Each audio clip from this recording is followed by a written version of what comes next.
calm down. Mama, I'm fine, don't worry. Go back out to sea, sail home, sweet home, where the ships must go to get all cleaned up and put away.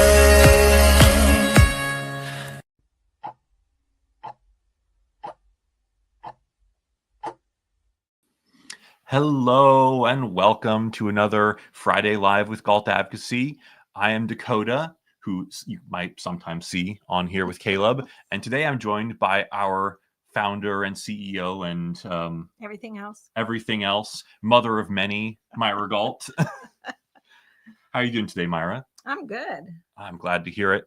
So we have been getting, as you know, we've been getting a ton of questions about the federal government, how the changes, what's going to happen, what's going to affect programs. And we're not going to talk about it right away, but that's what is going to be our main topic today.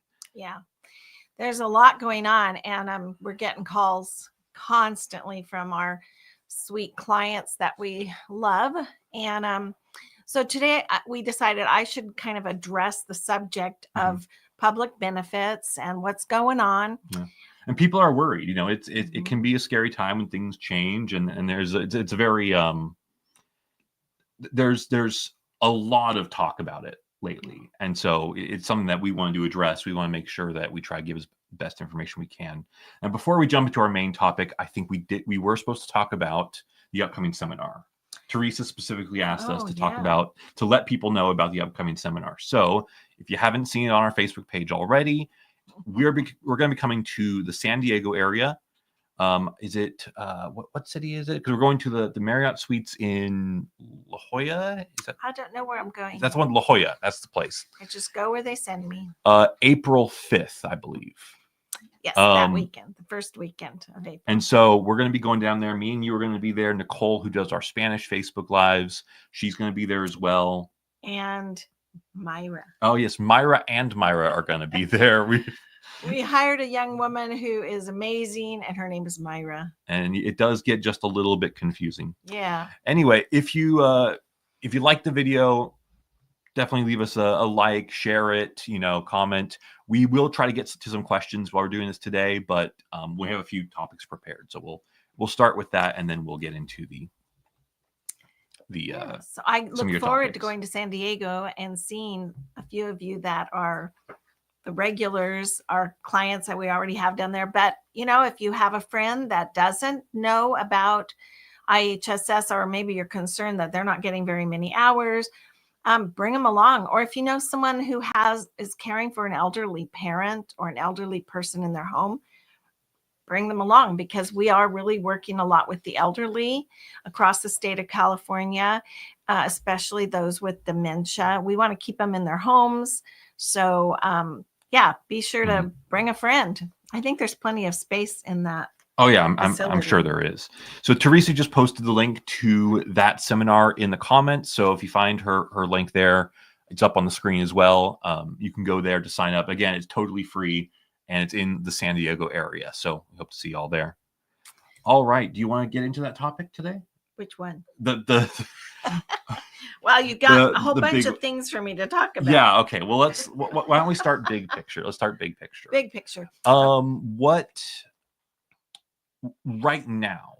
What kind of changes are you hearing are actually happening for sure? Like, what do you believe is happening? Okay, I want to share with everyone that unfortunately, if you're getting your information from mainstream news medias, that's not a good place. Okay. Most of the newspapers and mainstream media comes at every subject with a bias. So that is not the place to get the right information. There's a lot of scare tactics going on. So it's really important that you know where to go to get your information. And so I'm going to say this right at the top of our visit. Every one of us has a congressperson that we can contact.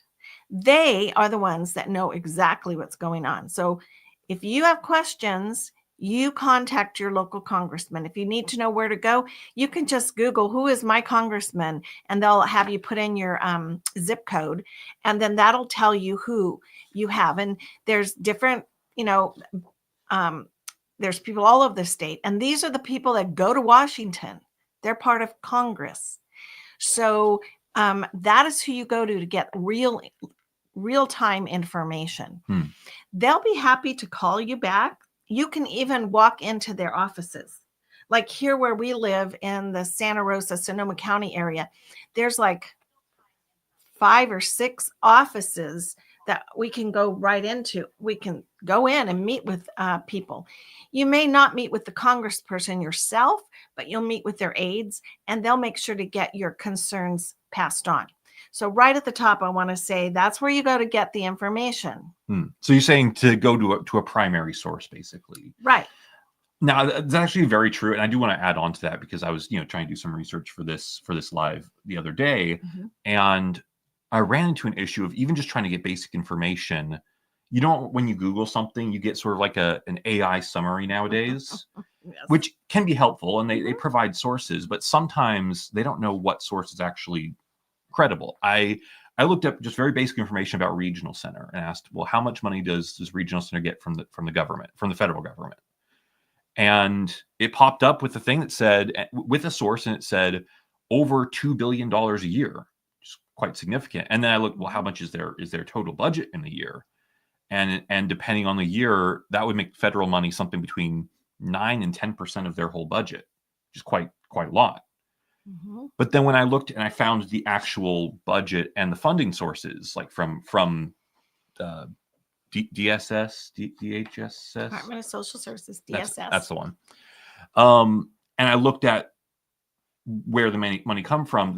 The amount that they got from the federal government went all the way down to $55 million, which was 40 times less than what the AI had told me the first time, and only accounted for like 0.3% of the budget or something like that. And so it was very insignificant. Like you were saying, you can't always trust that the first source you see that gives you a number is going to be correct. And so it's I mean, I was misled in a lot of the research I was doing. They're only in California.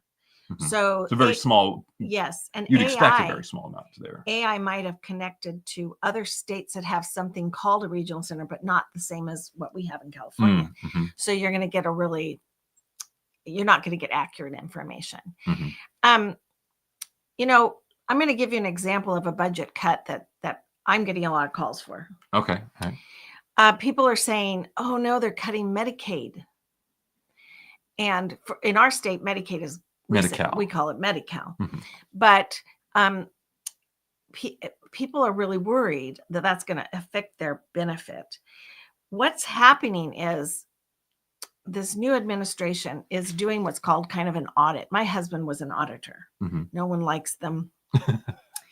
And I can tell you there were companies that didn't like him because he would go in and find out where they were spending money that they shouldn't spend and audit them. So that's kind of what's happening right now in our state, in the US, is we're kind of going through an audit. And believe it or not, it hasn't been done in, I think, 40 or 50 years, this same type of audit. So what's happening is the government administration right now wants to get rid of the fat. So, for example, $880 billion is being cut from Medicaid nationwide. Now, I believe that was proposed. I don't think that's been finalized yet. Yes, but that's what people are calling me about and are so worried. What you have to understand is some of the fat you wouldn't even know about. I'll tell you one of them. One of them is dual reclassifications for hospitals under Medicare to eliminate double dipping benefits. So we're talking hospitals nationwide that are getting double the amount of money they should be getting. That's a simple way of translating what I'm reading.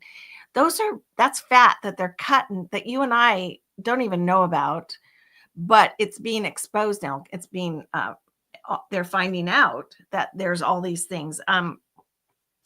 The wage index for Medicare calculations to reduce overpayments to urban hospitals.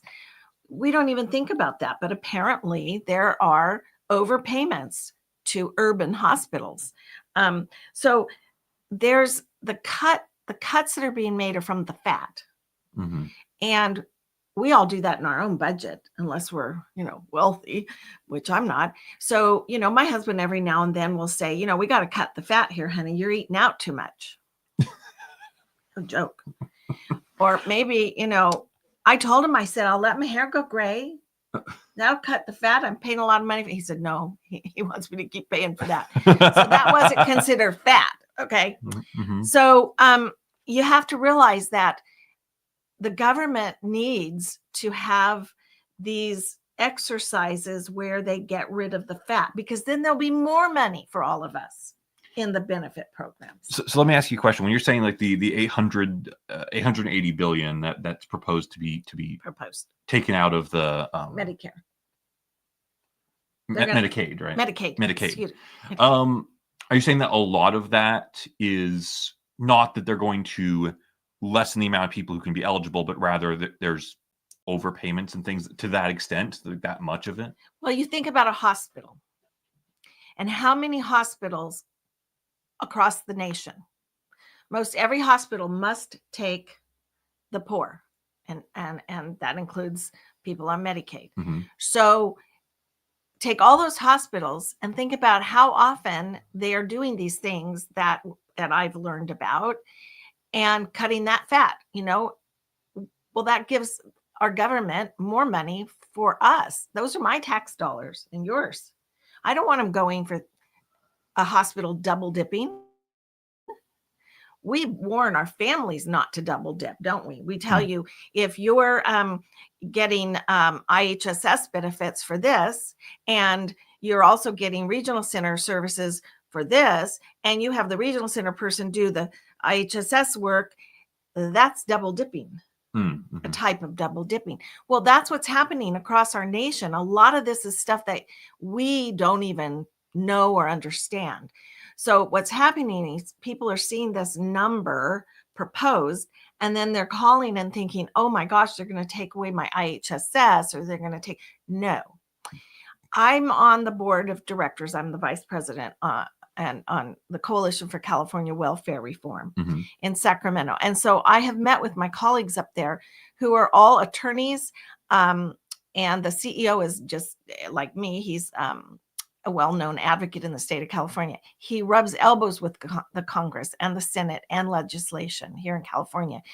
Nobody is worried about our benefits. In the coalition, you mean? The people that talk to the people. Yeah, the coalition people that I work with actually go into Sacramento's halls where the legislative people are, and they rub elbows and talk to them. None of the people in our state, or none of these people that are in the Congress, are really that worried. They're not worried about your benefits and mine. They're not worried at all. We're the ones that are worried because we don't have the knowledge, and there is media out there that's sending out messages that are not accurate. Just to be clear, you're not saying that the people in Congress don't care. You're saying that they're not worried.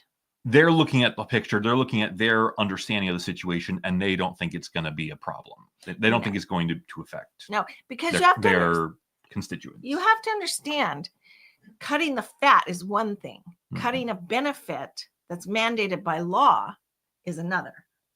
So when they're talking about budget cuts, whether it be education, Social Security, or any of these things, Medicaid, Medi-Cal in our state, they're not talking about cutting benefits. They're talking about cutting the fat, the misuse of the money, paying a parent.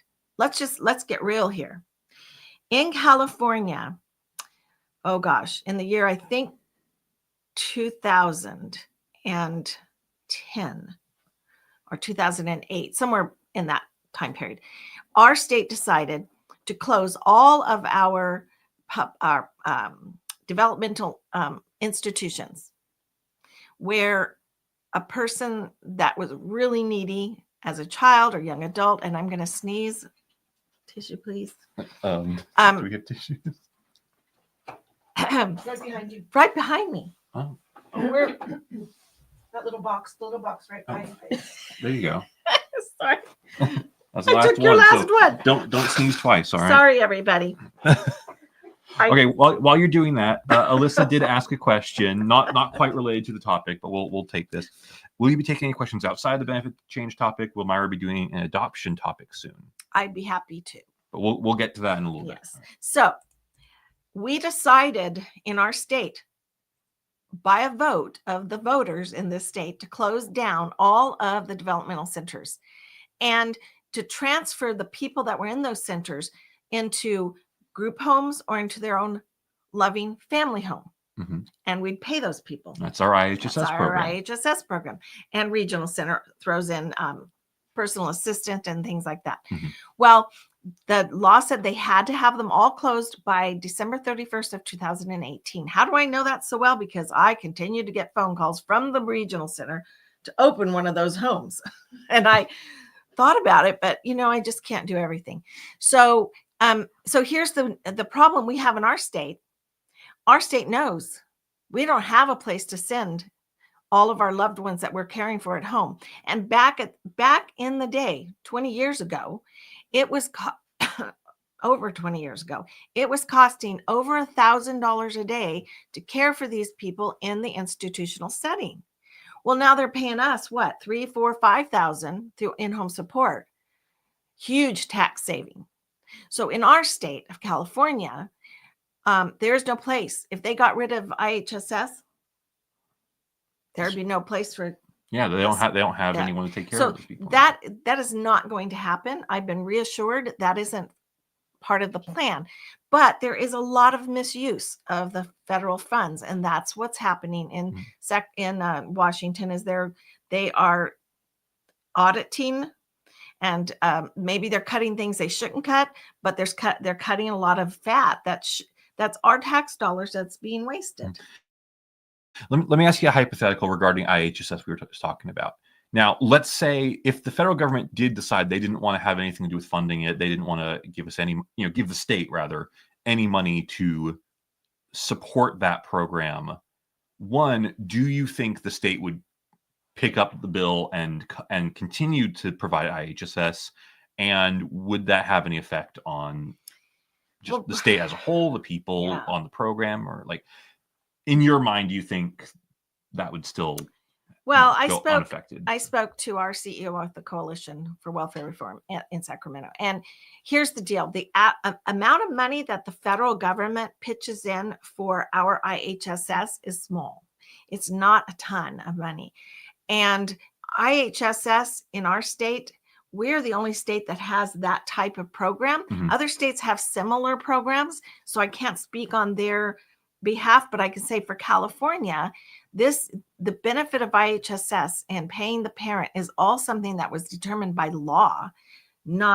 It's not just, let's have this benefit. It's a benefit that was legislated. It was legislated. It became a law. Okay. Mm-hmm. The legislature decided we needed this. So they can't just say, we're not going to send any federal dollars. And so now you don't have this program. But if you're listening to the media out there, you're going to get scared because they're coming from a bias, one side or the other. So you really want to, if you really are concerned, go to your local congressperson here in California. All right. Now we're going to take a question from Alyssa that's a little kind of on a different subject. And then after that, we'll move on to talking about special education. All right. Okay. All right. So Alyssa asks, if we are fostering a child with a disability, he has a level 3 monthly stipend. Once we adopt him, would the adoption stipend, not sure its exact name, remain the same? Are the adoption payment on a level scale like the foster scale? Well, what I can tell you is if you're getting, before you adopt, make sure you are completely in a contract for adoption assistance. If this child is a client of the regional center and has a high need of care, your adoption assistance will be, I'm not up on the current amounts, but it'll be close to $4,000 a month. So you can always call my office. I'm happy to take adoption assistance calls, but the key is to make sure you get that agreement signed before you get the finalization of the adoption, because you cannot go back and get it later. So the fact that you're getting paid foster payments now tell me you should be able to get a pretty substantial payment for adoption assistance. But the key is the child a client of the regional center? Okay, looks like we have one more question we'll take before we move on to our next topic. Thank you again for the question, Alyssa. It was a great question. Eric asked, hello, Myra and Dakota. We originally applied for IHSS just over a year ago. We're approved for 105 hours, but denied protective supervision. Had our hearing a few days ago and didn't seem to go well with the judge.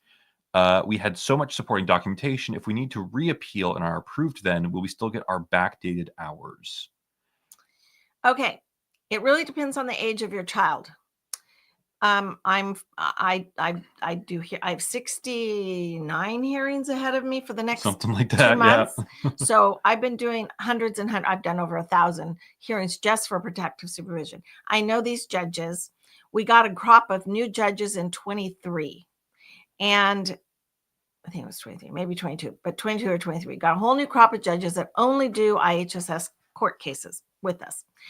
And I will tell you, 90% of them don't grant protective supervision to little ones. Mm-hmm. I'll explain that.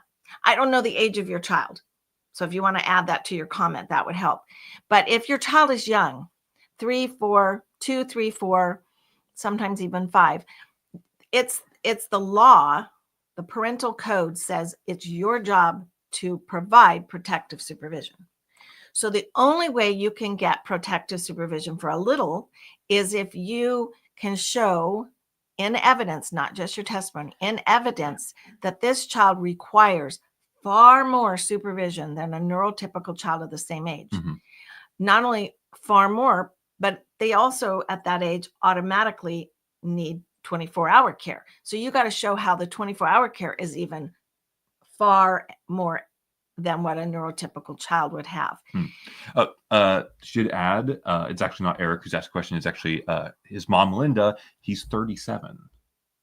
So it's much more likely to get protective supervision in that situation. Now, the question was, because they did get denied at the hearing. The question was, if they get a rehearing. They didn't get denied. They just had the hearing. Oh, they just had the hearing. Yeah. But what she said was, yes, if you get a rehearing, if you need to reappeal and are approved then. If you get a rehearing, it would go back. But if you get a new assessment and you get a hearing at the new assessment, it's not going to go back to this current. But if you get a denial and you want to have it reheard, they'll have all the information on there how to do that. My biggest concern, I don't know what you said to the judge. I don't know how that went, but many, many times people will tell the judge the reasons why a person behaves a certain way.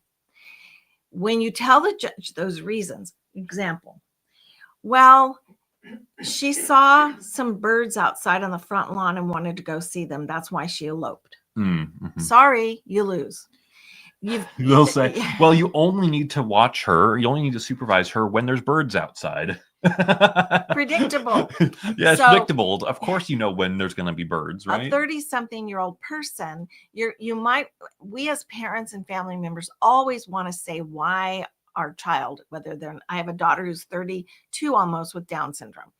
I always want to think, why is she doing this? But in that environment with social workers and the judges with IHSS,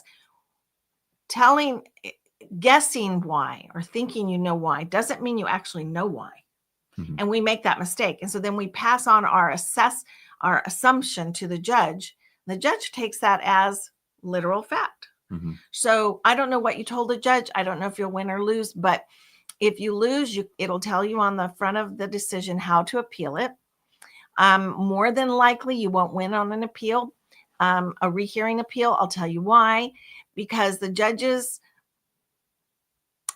don't like to overrule another judge. Mm-hmm. Okay. Mm-hmm. And you can't bring new information. It's got to be all the same information you had before. Now, we take our losses. Yes, we do lose sometimes. We take our losses and we send them with our attorney on a writ of mandamus to Superior Court. So we basically bypass the administrative court and go straight to the Superior Court. and get a higher court judge to look at the decision and decide if it was a good or a bad decision. So that's how we handle our losses. But let's say you lose 100%, and then next time the social worker comes out, you try again, and more than likely, and you can try it every time they do Yeah. an assessment. You can try again at the Try. hearing. You know. Mhm. And then you get a notice of action, and it says you only got that 100 and whatever hours. You can do the same thing again, go right back into a hearing on that notice of action. The problem is, if you win that hearing, it's only going to go back to your most just to that notice your of most action. recent. Yeah, but a lot of times if you've lost a hearing, the county will use that first loss as evidence that you don't deserve to it. say the last judge said you didn't need it, so why would anything be different? So this is why we encourage people to come see us and let us help them, because I understand what's needed. And when people do their own hearings, a lot of times they say all the wrong things and don't understand why they lost, because they know they're at home all day protecting this person, but they don't understand why they weren't granted the protective supervision. All right. Thank you for the question, Linda. Well, I know you could talk about IHSS all day long, so we'll get back into our topic. But one, again, just for anyone who's here, if this information is helpful, give us a like, share it with other people, subscribe if you're watching on YouTube. Most people are on Facebook, but we want to push all of our platforms if we can. But yeah, so let's move on and let's talk about special education. So there's been talk, of course, about that they might try and disband the Department of Education. People are worried that special education is going to stop. It's going to go away entirely. Like what? So first off, what are you hearing, and then how do you think that'll affect just your average everyday person's services? Our federal government is getting rid of the Department of Education, and that does not translate special ed or regular ed. The Department of Education has been an agency that doles out the money. Mm-hmm. It has nothing to do with regulations or legislative decisions for special ed. It has nothing to do with that. In fact, it's probably a good thing, because it was set up for one purpose back, I believe, in the 60s or 70s. And now it's a place where a lot of money is wasted. I read, now, I don't know, don't count me on the number here, but something like 90% of the money that the federal government gave to the Department of Education went to higher education grants and loans. I think I did see something like that, where a large portion of it is for college grants and scholarships. So I'm not saying that a college student shouldn't get a helping hand. I'm not saying that, but that's a very small amount of money was trickling down to our special needs students. Getting rid of the Department of Education, I think, is getting rid of fat. It's not changing laws. It's not taking away regulations. IDEA and No Child Left Behind is all going to still be there, because those are dictated by law. The Department of Education was just a place where the money would go and it was handed out. I'm really speaking simply here, but the thing is, I'm understanding, and I don't know that this will happen, but I'm understanding that our administration that we have now wants to hand the money to each state. Now, California has a huge population, more so than like Wyoming. So our state would get more money. Then how that money would be used would be our state would determine how it's used. Now, we are a very, I'm just going to say blue state. Yeah, that's accurate. And so California would probably give more of that money to the needy than would be expected of maybe some other states. Okay. So I'm being told that there's going to be possibly very good changes. Right now, teachers buy their own supplies half the time. Right now, a special education, I hope there's none of these people listening today. If when you go to your IP meeting, there's always a decision maker there, like the director of special ed is there. They make, just locally, the director locally where I am makes over $200,000 a year plus full benefits. I think a teacher would like some of that, don't you? I'm sure. Yeah. And why do they make so much money?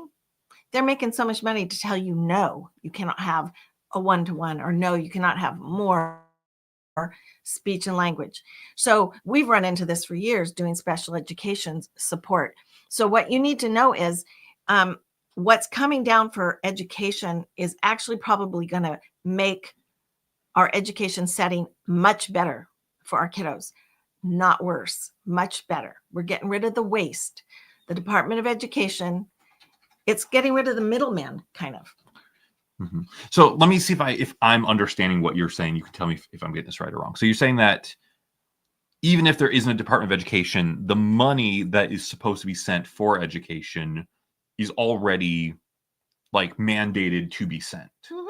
So it has to be sent to the state. It just...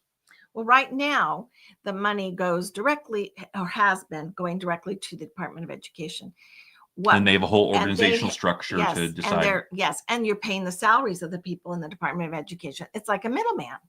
What our administration is talking about doing, and I think it sounds very good, is taking each student. It's so much money per student.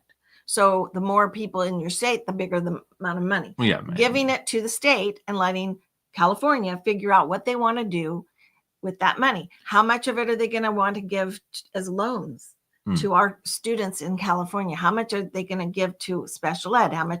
So I think there's a really good chance we're going to have better services.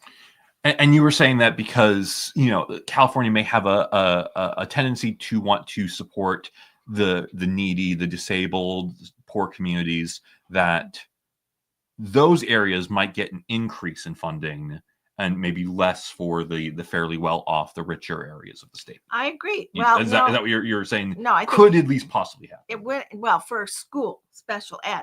Doesn't matter if you're rich or poor. For IHSS, you're usually on Medi-Cal, and those or you're getting Medi-Cal through a regional center waiver if it's a child. But for education, each child is granted the same amount of money as in all over the state of California. So right now, I think I shouldn't even say, because I don't know. This is an old number. 25 years ago, when I was doing education representation, each student was getting $9,000 a year for general ed. That's what the districts were getting for each student. That's why if your student is absent, there's a big deal about it, because they don't get paid for that day. So I think and then special ed, they would get something like, this was 25 years ago. I'm sure, I hope it's more now. It was like $18,000 a year for special ed. So the key here is to realize that what you're hearing in the mainstream media is not necessarily accurate, and the Department of Education has nothing to do with law. It's just a place where they distribute the money. So cutting that fat gives more money to the students. Simple as that. All right. Well, I think we'll probably have a similar answer, but yeah, that's exactly, you're on the same wavelength. So we'll probably have a similar answer to what we talked about already, but what about Social Security? How do we think that could change in the near future? Well, I heard this, not from main media, not from the media, but from people that know that there's a good chance that the fat that they're going to cut from Social Security, remember, it's all the fat they're cutting, not benefits. They're going to cut all the fat people off of Social Security? No. They're cutting the fat. Let me give you an example. I went to the Social Security office recently with my daughter. I had a question, and I took a number and waited an hour. They called me up. I had two questions. They called me up, and I asked my question. The lady gave me an answer, and I said, now I have another question. She goes, oh, no, you have to go back, pick another number. Oh, man. I said, what? I waited already to ask you two questions. Nope, we can't handle more than one question. Really? So I've heard, now don't hold me to this, everybody, but I've heard that one of the thoughts they're having is getting rid of all those Social Security offices. That's a lot of fat. You pay the guy with with his little gun and everything, when you come in and they search your purse and all that, Mm. and you're paying all those workers that don't want to listen to your questions, and they're paying for buildings. They're talking about having the Postal Service, which is federal, take on the Social Security issues. For example, if you have a new baby, instead of going to the Social Security office to get their Social Security card, the Postal Service will send it to you for you to handle. Now, whether this comes to pass, I don't know, but it sure sounds good to me, that there's a lot that people go into the Social Security office to do that could be done through the Postal Service. Well, would that make it, would that just create a big long line at the post office instead, or? I don't know, but they're talking about you wouldn't need to go into the post office like you had to go into Social Security. It would all be done virtually, or a postal person coming to put your mail in your mailbox. They would come and knock on your door and say, here is your Social Security thing for your kid. So don't mark my words. This is what I've heard might be coming down the pike. And you can imagine the amount of money is spent nationwide on all those Social Security offices. And all those workers that don't want to hear more than one question, and taking care of the building, and having a little guard who usually couldn't probably chase anyone if he had to. And then I've sat there numerous times, and there's been people sitting there waiting their turn who are mentally really disabled, and they don't have anyone. It's just difficult. So those workers don't seem to be that interested in helping them. So I that's another fat. So what I'm trying to point out to everyone today is the government's trying to cut the fat, not cut the benefits. So if you get nervous about your Social Security, you can always call a Social Security attorney. They don't usually take any money from you up front at all. You can also call your congressman, woman. Even the women they call congressmen. Did you know that? I found that out when I was doing some research recently. So I guess my message today is, don't take your information from the news media as precise and accurate. Go to where you can find the real answers, your congressperson, your senator. They're going right into Washington. They're the people that sit in those places in Washington and make regulations and laws. And they're the ones that know what's going on. What else? Well, let's just really quickly say about CalFresh, SNAP, food stamps. Have you heard anything about any of those? Any of those going to change? Yes. In fact, the coalition, we were all kind of laughing at our last board meeting. They're thinking about when you get CalFresh. So actually, before you go, if you are watching this, we'll be wrapping up probably about within the next 5-10 minutes. If you have any comments or questions, leave them right now, and we'll get to them as soon as we finish talking about food stamps and this. All right, now go ahead. What's the coalition been saying? So we were giggling because this is actually really possible to happen, making it where when you get your CalFresh money, you will not be able to purchase soda or fast food or things like candy and chips, things that are not healthy.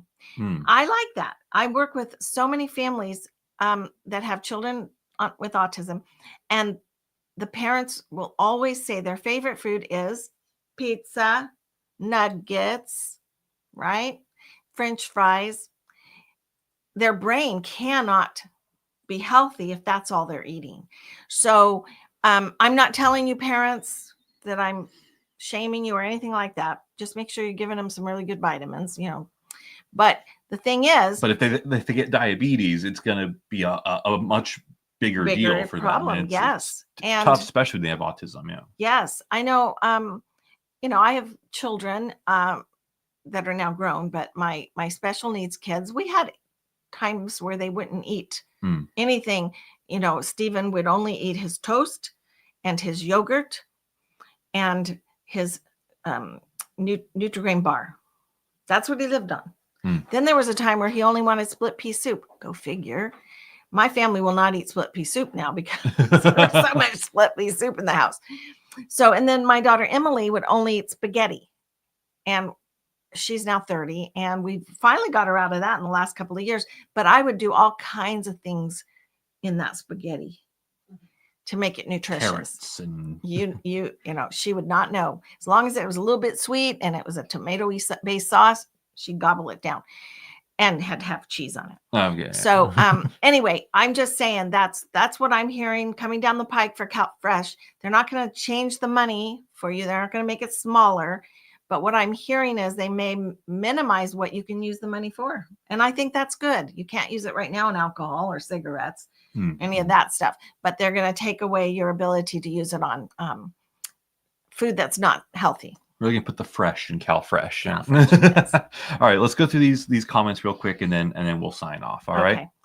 Okay. So Carrie said, "Thank you so much for answering all these questions and all that." Karina said, "Best advice I can give a parent currently trying to change schools for their child due to safety issues. Yes, he has an IEP. He is an MM in SDC. Not my first rodeo advocating for my son when it comes to dealing with the district." So yeah, just giving advice. Thank you for the comment, Karina. Stephanie said, "Thank you for clearing the air on all this uncertainties and misinformation being spread." Julie said, "Great explanation," and Farine said, "You explained it very well." Oh, thank you. Everybody's so nice about this. Yeah. Oh, here comes a question right near the end. All right. Raspberry Brunette says, "How long does Raspberry Brunette? I don't know. that's the name. What a cute handle. How long does it take to get IHSS hearing?" Oh, that's good. That's a very good question. Well, this is a YouTube comment. We have not gotten very many YouTube live comments, so we're glad to have you, Raspberry. Raspberry, I am happy to hear that question because right now I have probably 20 or 30 of my 68 or 69 hearings coming up that the date to have it heard has passed months ago. The due date. The state is way behind. So what's supposed to happen, let me tell you, you get your notice of action. You have 90 days to ask for a hearing. Make sure you count the days. You don't just go 30, 30, 30, because if it's one day over, like 91 days, they'll throw it out. We know that, don't we? Oh yeah, they didn't used to. They used to be very, very do considerate. They'd leave some wiggle room, but not anymore. No. So you have 90 days to ask for a hearing. Then once you ask for the hearing, there's a 90-day period to get it heard. Or is it 60 days? I think it's 60 days to get it heard. The problem is the state is so backed up. My cases that had the due date for a decision, when I say 60 days to have it heard and get a decision, so it's either 60 or 90 days.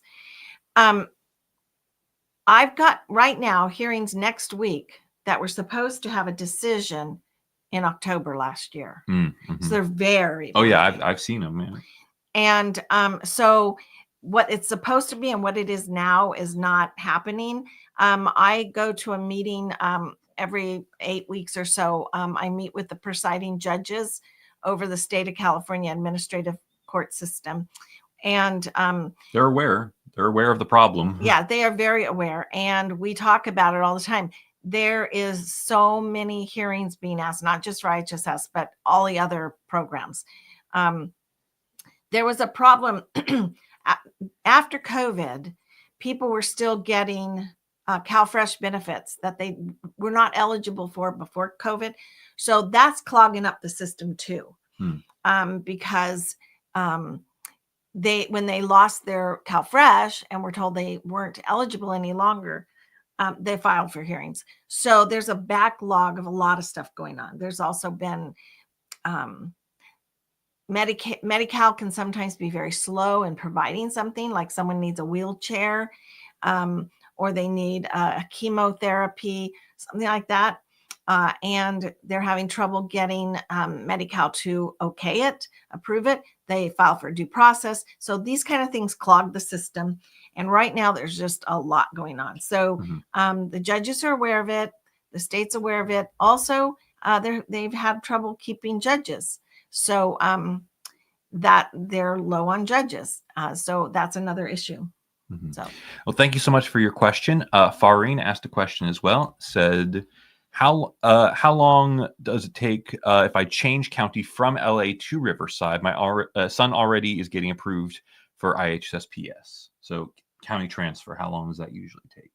Well, when you get to the new county, they are only required to continue your benefits as they are for 30 days. After that, they do their own complete reassessment and they can take it away. So just be aware of that. But so they should be doing the transfer, you said, within like 30 days about? Yes. Okay. They usually, because, they're going to want to assess and see, hey, do we really want to keep paying for this protective supervision? So you have to jump through all the hoops all over again. Now, just to check, I believe when you do change counties, you're supposed to inform your current the one you were at, let them know where you're moving, and then they're supposed to tell the new county. They are, but a lot of times they don't always, and that can backfire on you. So I would suggest, as soon as you get settled in your new county, you call IHSS for that county and say, hey, I just moved from LA County. And I'm now in your county. And I believe that LA is sending you our information. LA County is notorious for being late because they're such a huge county. So, and they've got like 10 different districts or something that all have to communicate with each other. So it's really important that you help fill those gaps possibly, but be prepared that the new county of Riverside is going to want to do a full assessment with their own eyes, and they'll determine whether they agree with LA or not. Yeah. Farine says he's had PS for the last 3 years. And as she's saying, even if you've had it and they've continued it on and on, when you move to Riverside, it's like a brand new assessment. They're going to look at it with fresh eyes. They're not going to take the previous, most of the time they won't take the previous county's decision into consideration really at all. No, they don't. In fact, they don't even read the previous county's assessment notes, because they are taught to come at this with their own perspective. So they're not going to read the previous county's assessment notes. They're going to make their own. So you're going to, unless you have, I don't know if you're one of our clients already, but if you are, we'll support you and make sure that you keep the benefit to the best of our ability. But you do need to know, everyone out there needs to know, when you move to a different county, it's like you're starting all over. Now, Farah did have a follow-up, and I want to address this real quick. She says, so it's better if I don't change counties. Now, what I'll say is, for IHSS, for keeping your protective supervision, it's probably better if you don't change. You're probably more likely to keep it. That's no guarantee.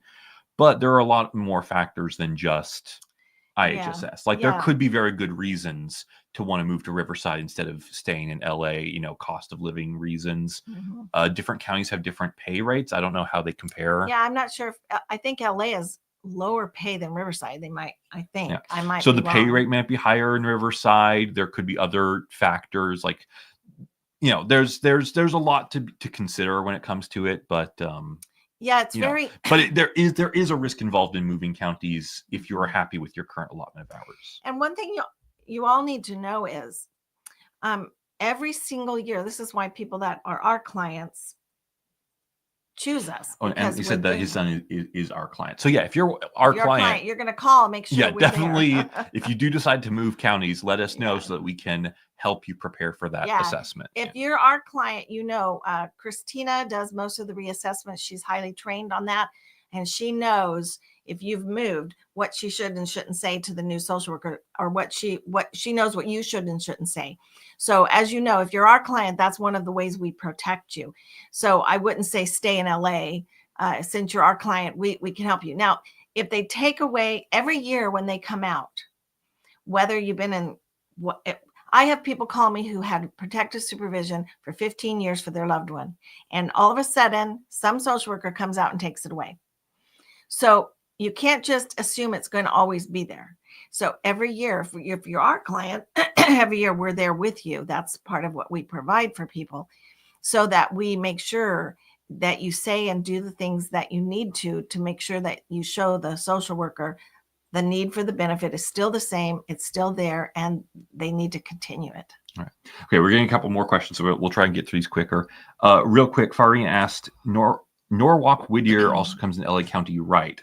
I'm not 100% sure. Well, can you check if Whittier is in LA County and then respond to the I think Whittier. Farine's? Oh, it might be LA County. I think it might be. I think it is, but Teresa's going to double check, and then she'll respond to your comment. All right, Raspberry had another question.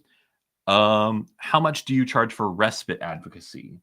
I think that means regional center. Well, we charge for a consult with our regional center expert, it's $95 for a 1 hour consult. And she can almost usually handle everything in that 1 hour. And so that's a small amount of money. But if you actually want her to write letters and represent you and help you, then we have an hourly rate, which I can't even tell you. But we try to keep our rates as low as possible to help as many people as we can. Vinaya is our regional center expert, and she's actually out on medical leave, but she'll be back, I think, in April. Mm-hmm. But yes, we do help. I am handling some of those cases while she's out. So if it's something you need to talk about urgently, you can call the front desk and get on my Myra, Galt, not the other Myra. Not the other Myra. my calendar. All right. Well, thank you again for that question. Thank you everyone who commented and gave us questions. Before we say goodbye, I just want to say it again for people who weren't here at the beginning about our upcoming seminar. So we're going to have a seminar in the San Diego area in first weekend of April. La Habra. La Jolla. Sorry. La Habra is up by LA. Yeah. Okay. La Jolla. We're going to be doing a seminar. Both of us will be there. Nicole will be there, and the other Myra will also be there. So if you're in that area, come out. It's a free seminar. We're going to talk about conservatorships, IHSS. I think we have a section on WPCS now, which hopefully we have information about for you. But come on out. You can ask us questions. You can talk with us afterwards, and it'll be a good time. And like I said, it's free. It's from I think 12 to 2 or 2 to 4. 2 to 4. 2 to 4. Don't show up at 12. We might not even be there at 12. So. Sometimes 2 to 6. I mean, it depends. People linger and ask questions. Yeah, we might have to be in the lobby. So. Usually they kick us out of the room by then, but. But bring a friend. If you have people and I'm repeating our original spiel here. If you have people that that maybe aren't getting the right services for their loved one, bring them along. It's free. Mm-hmm. We usually take as much time as necessary to talk to all of you afterwards. And so, and we would love to meet some of our existing clients. Mm-hmm. That's always a joy to me. Bring your kids, bring your Bring people can bring. You don't have to get daycare to come to the seminar. I'm just teasing. All right. Well, thank you everyone for being here. Thank you, Myra, for joining us for this topic. Thank you for all of your great questions and comments. Again, one more time, share it with anybody who you think would benefit from this information. And are you going to be joining Nicole for her? Yes, her live 8 minutes. 5 minutes now. All right. Well, if you speak Spanish, you can stick around, and Nicole's going to be going live on our Spanish page in just a few minutes here, and Myra will be joining her for that as well. So thank you all for being here, and we'll see you next time. Have a good weekend.